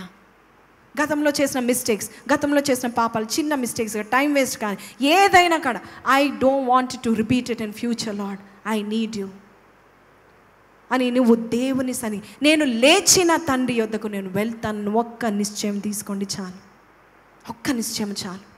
నువ్వు ఎంత ఘోరమైన పాపం చేసినా కూడా వెంటనే ఆ పాపం నుండి నువ్వు లేవాలి. లేచి మోకాల మీద పడి రొమ్మును బాదుకోండి, నేను పాపిని ప్రభా, నేను పాపము చేశాను, నీ పరిశుద్ధాత్మ నా యొద్ద నుండి తీసివేయి, నీ రక్షణ ఆనందము నాకు మరలా పుట్టించుము నాయన. ఎవరైతే ఇలాగ ప్రార్థన చేస్తారో తండ్రి హక్కున చేర్చుకుంటాడంటండి, హక్కున చేర్చుకుంటాడు. ఆయన ఒక నిర్ణయం తీసుకున్నాడు. మీకు తెలుసా తెలీదో, నీవు చేసే నిర్ణయాలు బట్టి ఈరోజు నువ్వు దీవెనకరంగా ఉన్నావా, శాపగ్రస్తంగా ఉన్నావా, నీ నిర్ణయాలు బట్టి ఉంటుంది. He made a good decision. ఇటువంటి అవమానకరమైన స్థితిలో ఉండేవారు ఏమైపోతారంటే సూసైడ్ చేసుకోవచ్చు, బావిలో దుంగి చచ్చిపోవచ్చు. ఈ ఆకలితో అలమటించే కన్నా నేను చనిపోతే బాగుంటుంది, నేను తిరిగి నా ముఖం చూపించలేను అనుకోలేదు. ఆయన వచ్చాడు. నువ్వు కూడా గుడికి వస్తున్నావా, దేవుని ఆలయానికి నువ్వు వస్తున్నావా, ఎవరో ఏదో అన్నారని, లేక నీకు అవమానం జరిగిందని, నీ పేరు పాడైపోయిందని నువ్వు గుడి మానేసుకుంటున్నావా? వద్దు. దేవుని తండ్రి ఇంట్లో దేవుడు గొప్ప కార్యాలు ఉన్నాయి, అది చద్దామండి. అయితే ఆయన లేచి ఏమనుకున్నాడు, నా తండ్రి యొద్దకు వెళ్తానని చెప్పి, ఇక మీదట నేను కుమారుని పిలిపించుకోవటకు యోగ్యుడని కాను, నేను నీ దాసుడుగా ఉంటానని చెప్దాం అనుకున్నాడు. చూడండి, the highlight verse of today, forever, వాడింకా దూరం. చెప్పండి ఈ మాట అందరం చెప్దామా? ఇంటికి తెచ్చేసుకున్నాడు. వాడింకా దూరంగా ఉన్నప్పుడు తండ్రి వాణిని చూచి పరిగెత్తాడు. తండ్రి వాణ్ణి చూచి కనికరపడి, చెప్పండి కంపాషనేట్ గాడ్ అని చెప్పండి, కంపాషనేట్ గాడ్. హల్లెలూయా. అన్ని పాడు చేసుకుని వచ్చిన వ్యక్తి దగ్గరికి మనం ఏమంటాం? ఏ ముఖం పెట్టుకొని వచ్చావు, నా ఆస్తి పాస్తులు అన్నీ కాజేసి వచ్చావు, పనికి మాలినోడా, దరిద్రుడా, దుర్మార్గుడా, ఇంకా నాకంటే బాగా వచ్చి కొంతమందికి బూతులు, ఇదంతా నీ తల్లి బుద్ధులు వచ్చినట్టున్నాయి ఏంటండి అన్నాడండి. ఒకసారి అంట ఒక తండ్రి అన్నాడంట, రే నువ్వు ఆ చెట్టు ఎక్కడానికి వీలు లేదురా అని చెప్పాడంట. ఆ చెట్టు చాలా పొడుగుంది, ఎక్కడానికి వీలు లేదని చెప్పాడంట. ఆయన తండ్రి లేనప్పుడు మెల్లమెల్లగా ఎక్కేవాడంట. ఒకసారి ఇలాగే తండ్రి పని మీద ఉండడం చూసి మెదలకుండా తోటకి వెళ్ళిపోయి ఆ చెట్టు, ఆ పక్కన చెట్టు ఉంటే ఆ చెట్టుకు ఎక్కి చక్కగా పండ్లు కోద్దామని పైకి ఎక్కాడంట. పైకి ఎక్కుతుంటే సడన్గా జారి పడితే ఏలాడుతున్నాడు, ఒక్క చేతి మీద ఏలాడుతున్నాడు. కింద పడితే కాలు ఖచ్చితంగా ఇరిగిపోతాయి, అంత హైట్లో ఉంది ఆ చెట్టు. ఏం చేయాలి ఇప్పుడు, ఏం చేయాలి? డాడీని పిలిస్తే ఖచ్చితంగా నన్ను కొడతాడు. ఏం చేయాలని ఎన్నో ప్లాన్స్ చేస్తున్నాడు. How should I be out of this అనుకుంటున్నాడు. అనుకునే వరకు ఆయన కావట్లేదు, చెమట వచ్చేస్తుంది, కింద పడిపోతాడు. అటువంటి సమయం నానా డాడీ అని పిలిచాడంట. డాడీ అని పిలవంగానే ఆ తండ్రి పరిగెత్తుకుంటూ వచ్చాడంట. ఇలా చూశాడంట. మన ఇండియన్ పేరెంట్స్ ఏమండి, పడు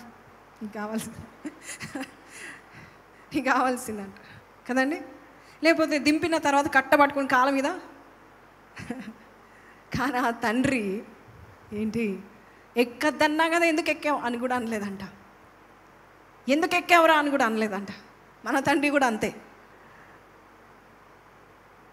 మనం ఆయన సన్నిధికి వస్తే, నా దగ్గరికి ఎందుకు వచ్చావు, నన్ను ఎందుకు పిలిచావు, నువ్వు బాప్తిజం తీసుకోమన్నా తీసుకున్నావా అని అడగడంట. రక్షించడానికి ఆయన చేతులు ఎప్పుడు సిద్ధంగా ఉంటాయంట. వెంటనే నా తండ్రి, నా కుమారుడా నా చేతుల మీద పడు, నేను పట్టుకుంటా అంటే విశ్వాసంతో ఆ కుమారుడు తండ్రి యొక్క చేతుల మీద పట్టాడంట. వెంటనే కౌగిలించుకొని దులిపేసి ఇంట్లో కూర్చోబెట్టి పాలిచ్చి పడుకోబెట్టాడంట. నాలాంటిది ఉంటే అప్పుడు పాలిచ్చినా నెక్స్ట్ డే 4 రోజులు సాగదీస్తూ ఉంటాం కదండి. చెప్పాను చూసావా, చెప్తా ఉంటా, డైజీ జోసికి చెప్తాను, తల్లి మాట సద్ది మూట మరి అని చెప్తా ఉంటాం, సాగదీస్తూ ఉంటాం. మన దేవుడు కూడా అంతే. ఈ వ్యక్తి చూడండి, అంత పాడు చేసుకున్నాక ఇంకా దూరంగా ఉన్నాడు, ఇంకా రాలేదు ఇంటికి. అక్కడి నుండి చూస్తున్నాడంటే ప్రతి దినము ఎదురు చూచే తండ్రి మన తండ్రి. ప్రతి దినము నువ్వు పాపం చేస్తున్నప్పుడు వస్తాడు, నా దగ్గరకు వస్తాడు, హీ విల్ రిటర్న్ బ్యాక్. ఆ పాపం వదిలిపెట్టి వస్తాడని ప్రతి నిత్యము దేవుడు నీ కొరకు ఎదురు చూస్తూనే ఉంటాడంట. ఆయన ఎదురు చూస్తూ అప్పుడు కనిపెట్టాడు, కుమారుడు వచ్చాడు. ఎంతగా ఎదురు చూస్తుంటాడండి. అప్పుడు తండ్రి వాణిని చూచి, చెప్పండి, కనికరపడి పరిగెత్తడం. ఎవరైనా చూసారా తండ్రులు పరిగెత్తడం? పాపిష్టి వాళ్ళకి, దుర్మార్గ పనులు చేసిన వారికి పరిగెత్తి పట్టుకుంటారా? మన తండ్రి పరిగెత్తుకొని వస్తాడు. అంతేగాని వాని మెడ మీద పడి ముద్దు పెట్టుకొని, గ్రీక్ భాషలో ముద్దు పెట్టుకునే అనే మాటకి 10 సార్లు ముద్దు పెట్టుకునే అనే మాట ఉందంట. 10 times he kissed his son. అప్పుడు కుమారుడు అంటాడు, తండ్రి నేను పరలోకమునకు విరోధంగాను నీ ఎదుటను పాపం చేసి తిని ఇక మీదట నీ కుమారుడని అనిపించుకుంటకు యోగ్యుడను కాననెను. అయితే తండ్రి తన దాసులను చూచి, చూడండి ఒకసారి యెషయా 65:2 చదవండి. యెషయా 65:2. తమ ఆలోచనను అనుసరించి చెడు మార్గంను నడుచుకొంచు లోబడనల్లని ప్రజల వైపు దీనమంతయు నా చేతులు చూపుచును. ఈ verse highlight verse for today. మన సొంత ఆలోచన బట్టి చెడు మార్గంలో నడుచుకొని వెళ్తున్న లోబడనోళ్ళని ప్రజల వైపు దీనమంతా నా చేతులు చాపుచున్నాను. దినమంతా చెప్పండి, దినమంతా అని చెప్పండి. ఈ తండ్రి కూడా ఏం చేశాడు, ఎదురు చూపులు కలిగి ఉన్నాడు. అందుకే గుర్తుపట్టాడు, దూరంగా ఉన్నప్పుడే గుర్తుపట్టాడు. దినమంతా దేవుడు తన చేతులు చాచి, నా కుమార్తె నా దగ్గరకు వస్తుంది, నా కుమారుడు నా ఎదుకు వస్తాడు. ఈ కరువు, ఈ భయంకరమైన కష్టము, నష్టము వారిని దూరం చేయాలి. నేను వారికి తోడుగా ఉంటాను, నేను వారికి సమృద్ధిని ఇస్తాను, నేను వారిని ప్రేమిస్తాను, వారిని చేర్చుకొని వారి స్థితిని మారుస్తాను అనుకొని దేవుడు ఏం చేస్తాడు, దినమంతయు ఆయన చేతులను చాపుతూ ఉంటున్నాడు. అయితే ఈ తండ్రి ఏం చేశాడు, ఈ వ్యక్తి అంటున్నాడు, అయ్యా నేను I don't deserve to be called your son. పాడు చేసుకున్నాను, కానీ నాకు ఆకలి అవుతుంది, నీ దాసుల్లో ఒక దాసుడుగా నన్ను పెట్టు అని చెప్దాం అనుకునే లోపే తండ్రి ఏమని చేస్తున్నాడని, తండ్రి ఏమని చూస్తున్నాడంటే ఆయనని వెంటనే తన దాసులను చూచి ప్రశస్తమైన, చెప్పండి ప్రశస్తమైన వస్త్రం అని చెప్పండి, ప్రశస్తమైన వస్త్రము. తండ్రి ప్రేమ ఇలా ఉంటుందండి. ఇహలోకపు తండ్రులు మనం డిసిప్లిన్ చేసినా కూడా వారి ప్రేమ ఎప్పుడు కూడా ఎలా ఉంటుందంటే మనం ప్రశస్తంగా ఉండాలి, విలువైన వారుగా ఉండాలని ఉంటుంది. విలువైన వారుగా మన దేవుడు అంతకంటే మంచివాడు. ఆయన నిన్ను ప్రశస్తమైన వస్త్రం, ఆనర్, గౌరవం ఆయన మురికి గుడ్డలతో వచ్చాడు, కంపు కొట్టుకుంటూ వస్తూ ఉన్నాడు, బక్క చిక్కిపోయి వచ్చాడు, గడ్డం వేసుకొని వచ్చాడు. ఏ మాత్రం తిండికి కూడా డబ్బులు లేని అతను తన శరీరం కూడా పాడు చేసుకున్నాడు. మరణానికి దగ్గర అవుతూ వస్తున్న ఆయనను చూసి తండ్రి కనికరపడి వెంటనే ప్రశస్తమైన వస్త్రము, ఆనర్ ఇవ్వండి అని చెప్పాడు. నాకు దాసుడిగా నన్ను చేయండి, నీకు పని చేసుకుంటే నేను తింటానంటే తండ్రి తిరిగి స్థానాన్ని ఇస్తున్నాడు. ప్రశస్తమైన వస్త్రం త్వరగా తెచ్చి వీనికి కట్టి వీని చేతికి ఉంగరము పెట్టి పాదములకు చెప్పులు తొడిగించని. హల్లెలూయా, హల్లెలూయా. 3 రకాలమైన ఆశీర్వాదాలు పాపికి దేవుడు ఇస్తున్నాడు. పశ్చాత్తాపడి దేవుని సన్నిధికి నువ్వు వస్తే దేవుడు నీకు తిరిగి పోయిన కోల్పోయిన ఆనర్ దేవుడు నీకు దయచేస్తున్నాడు. హల్లెలూయా. పని వారిగా ఉండడానికి కాదు, ఆయన సొంత కుమారుడుగా ఉండడానికి మరొక్కసారి దేవుడు అవకాశమును దయచేస్తూ ఉన్నాడు. దాసులకు పాదాలకు చెప్పులు ఉండవు, అయితే ఈయనకు చెప్పులు ఇచ్చాడు, ఉంగరం ఇచ్చాడు, ప్రశస్తమైన వస్త్రాలు ఇచ్చాడు. అప్పుడు ఏం జరిగింది? క్రొవ్విన దూడను తెచ్చి వధించుడి. ఇంకేం చేశాడు? సెలబ్రేట్ చేశాడు, విందు చేశాడు. ఎవరికి విందు చేస్తారండి? మంచి ఉన్నతమైన స్థితిలో ఉన్న వారికి మనం ఏం చేస్తాం? వారి వల్ల మనకి ఏమైనా జరుగుతుందంటే వారిని మన ఇంట్లో పిలుచుకొని భోజనం పెడతాము, మంచి విందు చేస్తూ ఉంటాము. కానీ తండ్రి తప్పిపోయిన కుమారుడి నుంచి వచ్చేది ఏం లేదు, అన్నీ కోల్పోయాడు. ఈరోజు నీ జీవితంలో కూడా అన్నీ కోల్పోయి వచ్చావేమో. నువ్వు తిరిగి ఆయన సన్నిధికి వస్తే కోల్పోయిన సమస్తాన్ని దేవుడు దయచేయగలుగుతాడు. అప్పుల పాలయ్యావు, శ్రమల పాలయ్యావేమో, మనుషులు నిన్ను వదిలేశారేమో, కానీ నువ్వు తిరిగి వచ్చినట్లయితే దేవుడు నీ కార్యం చేస్తాడు. చూడండి అప్పుడు ఏం జరిగింది? క్రొవ్విన దూడను తెచ్చి వధించుడి, మనము తిని సంతోషపడదుము. ఈ నా కుమారుడు చనిపోయి మరలా బ్రతికెను, తప్పిపోయి దొరికెను చెప్పెను. హల్లెలూయా, హల్లెలూయా. అప్పుడు లాస్ట్ నేను ముగిస్తానండి. అంతటా ఇవన్నీ జరుగుచుంటుండగా ఎంతమంది కుమారులు ఆయనకి? 2 కుమారులు. ఇవన్నీ జరుగుచుంటుండగా పెద్ద కుమారుడు పొలంలో ఉండేను, తండ్రికి లోబడుతూ జీవిస్తూ ఉంటున్నాడు. అయితే ఈ హడావిడి చూస్తున్నాడు, ఈ విందుని చూస్తున్నాడు, ఈ మాంసం వాసన వస్తుంది, మ్యూజిక్, ఇవన్నీ చూస్తూ ఉంటున్నాడు. ఆయన చూసి ఆయన అంటున్నాడు, దాసుల్లో ఒకరిని పిలిచి ఇవి ఏమిటి, వాట్ ఈస్ హ్యాపెనింగ్ అని అంటున్నప్పుడు ఆ దాసుడు ఏమంటున్నాడు?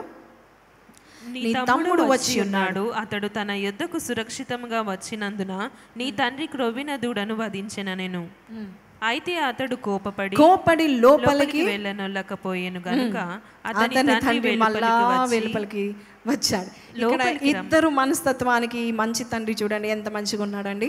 ఒక ఆయన తప్పు చేశాడు, ఆయనను చేర్చుకున్నాడు. ఇంకొక ఆయన తప్పు చేయలేదు కానీ కోపడుతున్నాడు, అలిగాడు. అలక ఎంతమందికి ఉంది అలగడం? ఇంత బాగున్నాను నేను. నిజంగా చెప్పాలంటే నీతిగా జీవిస్తారు చూడండి, పరిశుద్ధంగా జీవిస్తారు చూడండి, వారి కోపం ఎక్కువ. అందరు వేస్ట్ వెధవలు, నేను బెస్ట్ అనుకుంటాడు. దేవుడు ఎవరు ప్రార్థన వింటాడు? తప్పిపోయిన సుంకరి ప్రార్థన విన్నాడు దేవుడు. నీతిమంతుడు ఫరిసేయుడు అనుకుంటున్నాడు, నేను నీతిమంతుడిని, నేను దేవుడు చెప్పిన ధర్మశాస్త్రం అన్ని పాటిస్తున్నాను అనుకున్నాడు. సుంకరి దూరంగా ఉండి రొమ్మును బాదుకొని, ప్రభా నేను పాపిని, కళ్ళెత్తి చూడ్డానికి కూడా నాకు అంత యోగ్యత లేదన్నప్పుడు దేవుడు యేసుప్రభు అంటున్నాడు, సుంకరి ప్రార్థన నన్ను మెచ్చింది. మన జీవితాల్లో కూడా ఇక్కడ 2 కొడుకులు ఎలాగున్నారో మన సంఘంలో కూడా పాపులు ఉన్నారు, తప్పిపోయిన కుమారులు ఉన్నారు, అలాగే పెద్ద కుమారులు కూడా ఉన్నారు, లేకపోలేదు. ప్రభా నేను ఇంత నీతిగా జీవించాను. దావీదు కూడా ఒకసారి నేను నీతిగా జీవిస్తున్నాను 73వ కీర్తనలో. మరి కీర్తనకారుడు అంటున్నాడు, నేను ఇంత నీతిగా భక్తిని ఇంత హత్తుకొని నేను జీవిస్తూ ఉంటుండగా భక్తిహీనులు వర్ధిల్తూ ఉంటున్నారని వ్యసనపడినట్టుగా మనం చూస్తూ ఉంటున్నాం. ఈ వ్యక్తి కూడా బాధపడుతున్నాడు, నేను రాను, లోపలికి రాను. సంఘంలో ఉంటారు కొంతమంది పెద్ద కుమారులు, వాళ్ళంత మాట అంటారు, నేను రాను, బయటికి రావాలి, వాళ్ళే బయటికి రావాలి, నేను మాత్రం లోపల రాను, నేను మాత్రం ప్రార్థన చేయను, నేను మాత్రం ఏ కార్యం చేయను, నేను నీతిగా జీవించాను. నన్ను నీతిగా జీవించకపోయినా దేవునికి వచ్చేదేం లేదు, కానీ మనము దీవించబడుతూ ఉంటాం. అయితే పెద్ద కుమారుడు కోపముతో లోపలికి రావట్లేదు. అయితే మళ్ళొక్కసారి తండ్రి బయటికి వచ్చాడు. హల్లెలూయా, హల్లెలూయా. ఈ తండ్రికి మనం గట్టిగా హల్లెలూయా చెప్దామా? ఈజంట్ హీ ఆ ఫాదర్? మనం అలిగినా ఏది చేసినా మళ్ళా మనల్ని సంజాయించడానికి వచ్చే తండ్రి ఎంత ఓపిక, ఎంత మంచి తండ్రి అండి. వెలుపలికి వచ్చి లోపలికి రమ్మని బతిమాలుకొనెను. ఏం చేశాడు? బతిమాలుకొన్నాడు. ఏం చేశాడు? బతిమాలుకొన్నాడు. అబ్బా, తండ్రులు నిజంగానే ఇలాంటి తండ్రులు ఉంటే నిజంగా అలాంటి పిల్లలు ధన్యులు. అయితే ఆయన ఏమంటాడు? ఒక మాట అంటాడు, అందుకు తన తండ్రితో, ఇదిగో ఇన్ని ఏళ్ల నుండి నిన్ను సేవించుచూనే నీ ఆజ్ఞను నేను ఎన్నడూ మీరలేదే, అయినను నా స్నేహితులతో సంతోషపడునట్లు నీవు నాకెన్నడూ ఒక్క మేక పిల్లను కూడా ఇయ్యలేదు. చూడండి, ఆయన మనసు అంతా ఎక్కడుంది? బయటికి మాత్రము నేను నిన్ను సేవిస్తున్నాను, నేను నీకు ఒబే చేస్తున్నాను అంటున్నాడు. కానీ మనసు ఎక్కడుంది? స్నేహితులతో పార్టీ చేసుకోవాలని ఉంది. కానీ బయటికి మాత్రం తండ్రి దగ్గర మంచి తనయుడుగా, ఎందుకంటే చిన్నవాడు అలాగ ఉన్నాడు కాబట్టి నేను ఐ హ్యావ్ టు బిల్డప్. కొంతమంది బిల్డప్ మనుషులు ఉంటారు, కింగ్స్, అలాగ అనుకుంటున్నాడు. చూడండి, అలాగ అనుకున్నప్పుడు అప్పుడు ఏం జరిగింది? 30వ వచనం, నీ ఆస్తిని వేశ్యలతో తినివేసిన ఈ నీ కుమారుడు, ఈ నా తమ్ముడు అంటున్నాడా? బ్లేమ్, ఈ నీ కుమారుడు, నీవాడే ఇలా తయారైపోయాడు. వాడు వచ్చేగా నేను ఏం చేశావు? క్రొవ్విన దూడను వధించావు ఏంటి అని బాధపడ్డాడు. సహజమే, బాధపడి ఉంటాడు. కానీ ఈ నీ కుమారుడు వచ్చంగానే సెలబ్రేట్ చేస్తున్నావా? తండ్రి ఆజ్ఞకు లోబడ్డాడు కానీ తండ్రి మనసు ఎరగలేదు. నిజం చెప్పాలంటే రెండో వాడికి తండ్రి మనసు తెలుసు. అందుకని నేను లేచి నా తండ్రి ఇంటికి వెళ్తాను, కనీసము ఆ దాసులతో పాటు నాకు కొంచెం అన్నము పెడతాడేమో అనుకున్నాడు. కానీ పెద్ద కుమారుడు ఎప్పుడు కూడా ఆయన ఫోకస్ ఎక్కడుంది? నేను నీతిగా ఉన్నాను. స్వార్థం, స్వనీతి అంటారు కదండి, స్వనీతి కూడా మనల్ని నాశనం చేస్తుంది. అయితే ఈ నీ కుమారుడు వస్తే నువ్వు క్రొవ్విన దూడను చేస్తావా? ఈ ఉంగరం పెడతావా? ఈ కాళ్ళకు మరి తొడిగిస్తావా? ప్రశస్తమైన వస్త్రాలు ఇస్తావా? ఏంటి అసలు నువ్వు ఏమనుకుంటున్నావు? నేను చేసిన దానికి కనీసం ఒక మేకపిల్లని ఇవ్వవా అని నిలదీసి తండ్రిని అడిగినప్పుడు తండ్రి ఒక చక్కని మాట చెప్తాడు, కుమారుడా, నీవెల్లప్పుడూ నాతో కూడా ఉన్నావు, నావన్నీ నీవే కదా. ఇక్కడ I want to end it. దేవునికి ఎల్లప్పుడూ దగ్గరగా ఉన్న వారికి దేవుడు అన్నీ నీకే. ఆమేన్, ఆమేన్. ఆయన దగ్గర ఏముంది? మహితైశ్వర్యం ఉంది, మేలున్నాయి. దేవుడు నీ జీవితంలో అనేకమైన కార్యాలు చేయడానికి అద్భుత కార్యాలు ఉన్నాయి. పెట్టండి Luke 30. Why don't you keep it on the screen? I want everybody to read it. మరియు చూడండి, కుమారుడా, నీవెల్లప్పుడు నాతో కూడా ఉన్నావు, నావన్నీ నీవే. ఒక్కసారి లేచి నిలబడదామా? ప్రతి ఒక్కరు కూడా నావన్నీ నీవే. నువ్వు తండ్రి చుట్టూ ఉన్నట్లయితే, తండ్రికి నువ్వు దూరం అయితే కరువు, నష్టము, కష్టము నువ్వు చూస్తావేమో, కానీ దుఃఖకాలం నువ్వు చూస్తావేమో, పందులు తినివేస్తున్న ఆ పొట్టు నువ్వు తింటావేమో, కానీ దేవునికి సమీపంగా ఎవరైతే ఉంటారో, దేవునికి తోడుగా ఎవరైతే ఉంటారో, దేవునికి ఎప్పుడు లేక దేవుడు వారికి తోడుగా ఉంటారో, దేవుని చుట్టూ ఎవరైతే ఉంటారో, తండ్రికి దూరంగా ఉండకుండా దగ్గరగా ఎవరైతే ఉంటారో, దేవుడు వారి సమీపంలో, వారి ఆనవాల్లో కనబడడం, ఆ స్థలంలో ఎవరైతే ఉంటారో దేవుడు వారిని ఎలాగ దీవిస్తారంటే, నావన్నీ నీకే కదా. ఈరోజు దేవుడు అంటున్నాడు, నువ్వు నీతిగా జీవించడానికి దేవుడు ఇష్టపడతా ఉంటున్నాడు. నీవు ఆయన సమీపంగా ఉండడం దేవుడు ఇష్టపడతా ఉంటున్నాడు. దేవునికి ఆసనుడుగా మీరు ఉండడం దేవుడు ఇష్టపడతా ఉంటున్నాడు. ఆయన ఇంట్లో ఉండడము ఆయన ఇష్టపడతా ఉంటున్నాడు. ఆయన సమీపంగా ఉండేవారంటే దేవునికి ఇష్టము. ఆయన సహాయం చేయడానికి, ఆయన ప్రేమించడానికి, ఆయన ఇంటికి దగ్గరగా ఉండడానికి నువ్వు ఆశపడుతున్నట్లయితే దేవునివన్నీ నీకే అని దేవుడు చెప్తా ఉంటున్నాడు. ఆలయం రావడానికి, సన్నిధిలో ఉండడానికి, సండే సర్వీస్లో హాజరవ్వడానికి నువ్వు అన్నీ వదిలిపెట్టి నువ్వు దేవుని సన్నిధికి ఈరోజు వచ్చిన్నావేమో, నువ్వు దేవునికి దగ్గరగా ఉన్నావేమో. దేవుడు చెప్తా ఉంటున్నాడు, నావన్నీ నీకే కదా, నావన్నీ నీవే కదా. ఒకవేళ నీవు రెండో కుమారుడు వల్ల తప్పిపోతున్నావేమో, పాపము చేస్తూ ఆయన ఇచ్చు మహిమను దూరం చేసుకుంటున్నావేమో, అయితే మరొక్కసారి దేవుడు నీకు he will restore your years back to you. నీ గౌరవాన్ని, నీ ప్రతిష్టను, నీ ఘనతను దేవుడు తిరిగి నీకు దయచేస్తూ ఉంటాడు. God will give everything back to you. దాసులుగా ఉంటాను, 3 పూట్ల ఆహారం పెడితే చాలు అన్నప్పుడు తండ్రి ఆయనని చేర్చుకొని దినమంతా కూడా చేతులు చాపి ఆయన ప్రేమించి దూరం అయిపోయాడని బాధ లేకుండా తిరిగి ఆయనను చేర్చుకొని సమస్తమును దేవుడిచ్చాడు. ఈరోజు నువ్వు ఎంత పాపము చేసినా నీ తండ్రి తన చేతులు నీ కొరకు ఆయన పరిచిపెట్టాడు. నిన్ను రమ్మంచున్నాడు. పొట్టుగా ఉన్న ఆ యొక్క సాతాని యొక్క దీవెనలు కాదు, సమృద్ధి అయిన సంతృప్తి అయిన దీవెనలు దేవునికి ఇస్తాడు.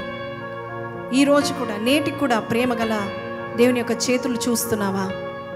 ఆయన రమ్మంటున్నాడు. దేవుడు నిన్ను రమ్మనే దేవుడు. ఆయన దిగి నీ వద్దకు వచ్చి నిన్ను ముద్దు పెట్టుకొని నిన్ను చేర్చుకునే దేవుడు. He is a merciful God. His compassion is freshly available. ఆయన కనికరము ఈరోజు మనకు ఫ్రెష్గా ఉంది. మరొకసారి నువ్వు నా దగ్గరికి రా. నేను నీవు కోల్పోయిన జీవితాన్ని నేను నీకు ఇస్తాను. కోల్పోయావు, పోగొట్టుకున్నావు, పందులు తిని వేస్తున్న ఆ పొట్టును నువ్వు ఆశిస్తున్నావేమో, కష్టంలో ఉన్నావేమో. ఈరోజు ఒక్కడిగా ఉన్నా, ఒంటరిగా ఉన్నా తిరిగి ఆయన సన్నిధికి రా. నా కుమారుడా, ఒక్కసారి నన్ను జ్ఞాపకం చేసుకుంటే చాలు. తిరిగి నేను ఆయనను దీవిస్తాను, తిరిగి బలపరుస్తాను. నీ కోరికలను దేవుడు తీర్చడానికి ఇష్టపడతా ఉన్నాడు. నువ్వు ఆయనకు సమీపంగా ఉంటే ఆయనకున్నవన్నీ దేవుడు నీకు ఇస్తాడు.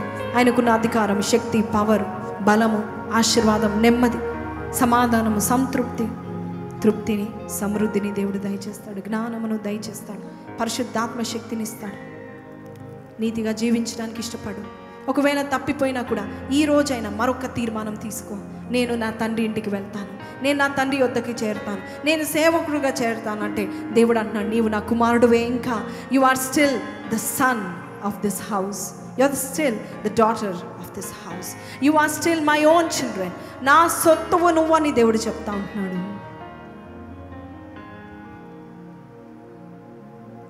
ఎడారిలో ఉన్నా నా జీవితమును మేలతో నింపితివే. ఎడారిలో ఉన్నా నా జీవితమును మేలతో నింపితివే. ఒక కీడైన దరి చేరక నన్ను తండ్రిగా కాచావు, స్తోత్రం. ఒక కీడైన దరి చేరక నన్ను తండ్రిగా కాచావు, స్తోత్రం. స్వరాలెత్తి ఎబినేసరే, ఎబినేసరే, ఎబినేసరే, ఇంతకాలం కాచితివే.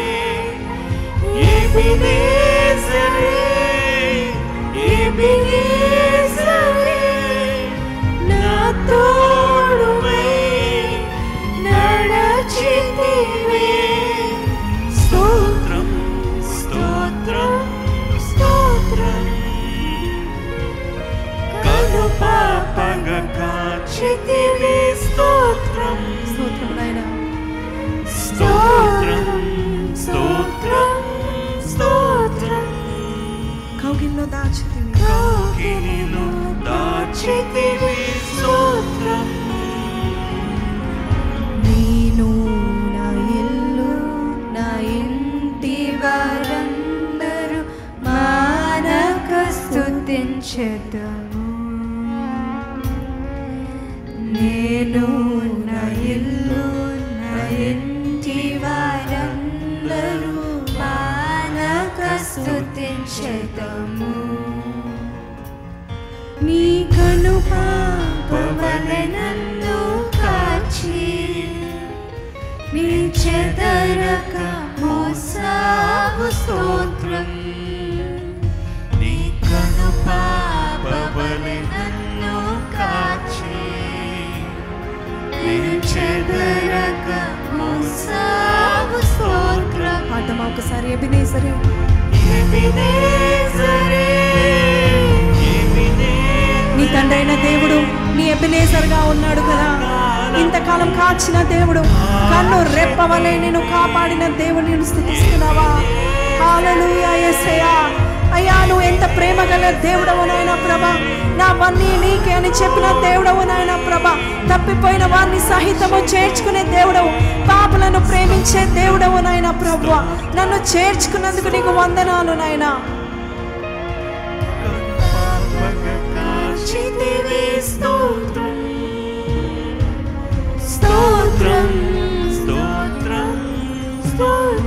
కౌగిట్లో దాచితివి నాయన.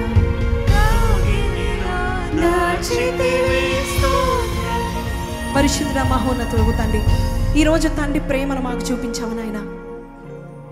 ఎంత ఆప్యాయత, ఎంత వాత్సల్యత. నీతిమంతులైన వారికి, పాపులైన వారిని నువ్వు ప్రేమిస్తూనే ఉన్నావు నాయన. నా కుమారులు, నా కుమార్తెలని నువ్వు వేచి చూస్తున్నావు నాయన. నువ్వు ఎదురు చూస్తున్నావు మేము తిరిగి వస్తామా అని. వెలుపలకి రాని ఆ నీతిమంతమైన కుమారుని యొద్ద కూడా నువ్వు వెళ్ళావు. ఎంతో దూరం నుండి ఇంకా రావట్లేదని, ఆ పాపం నుండి పైకి రావట్లేదని అయ్యా నువ్వు ఎదురు చూస్తూ ఉన్నావు నాయన. తిరిగి వస్తే రిపెంట్ అయ్యి తిరిగి నీ వద్దకు మేము రిటర్న్ అయ్యి వస్తే తండ్రి నీ ప్రేమను కనపరుస్తున్నావు, ముద్దు పెట్టుకుంటున్నావు, కౌగిలించుకుంటున్నావు, పరిగెత్తుతున్నావు. కంపాషన్ చూపించడం మాత్రమే కాదు నాయన ప్రభ, తొడుగుతున్న చెప్పులు తొడుగుతున్న, ఉంగరం తొడుగుతున్న, ప్రశస్తమైన వస్త్రాలు ధరింప చేస్తున్నందుకు నీకు వందనాలు.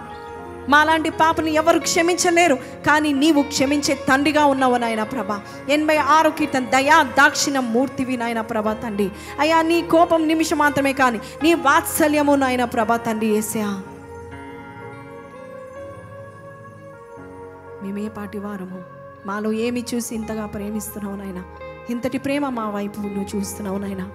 పాపులము కాక నీ కుమారుల వలె, నీ కుమార్తెల వలె ప్రభ జీవింప నేర్పించండి, నడక నేర్పించండి. ఎఫ్రాయిము నా కుమారుడా, నా హృదయము నీ వైపే త్రిప్పబడిందని చెప్పావు. My heart longs for you అని చెప్పావు నాయన. ఈరోజు ప్రభ మమ్మల్ని చూస్తూ, మమ్మల్ని ప్రేమిస్తూ, కౌగిలిస్తూ తిరిగి చేర్చుకొని క్షమించి ప్రభ తండ్రి తిరిగి మాకు ఆ స్థానం ఇస్తున్నావు. ఏ స్థానం పోగొట్టుకోకుండా అయ్యా మేము ఏదైతే కోల్పోయామో, నష్టపోయామని బాధపడుతున్నామో, మేము నీ వద్దకు వచ్చేగానే ఆ స్థానం అలాగే మా కొరకు నిల్వ చేసి పెట్టావు, మా కొరకు ఉంచినందుకు నీకు వందనాలు స్తుతులు చెల్లిస్తూ అయ్యా ఈరోజు నీ ప్రేమను జ్ఞాపకం చేసుకుని మరి అవకాశం ఇచ్చినందుకు నీకు స్తుతులు చెల్లిస్తూ యేసు పరిశుద్ధ నామములో అడిగి వేడుకొంచున్నాము తండ్రి. ఆమేన్, ఆమేన్, ఆమేన్. హల్లెలూయా. చప్పట్లు కొడతామండి మన పరలోకపు తండ్రికి. He loves you forever. Amen. శాశ్వత కాలపు ప్రేమను, వాత్సల్యతను చూపించే దేవుడు. ఆమేన్. హల్లెలూయా, హల్లెలూయా. ఒక్కసారి మనమందరం మన పరలోకపు తండ్రికి హ్యాపీ ఫాదర్స్ డే చెప్దామా? ఎవ్రీడే చెప్పాలి యాక్చువల్గా. Happy fathers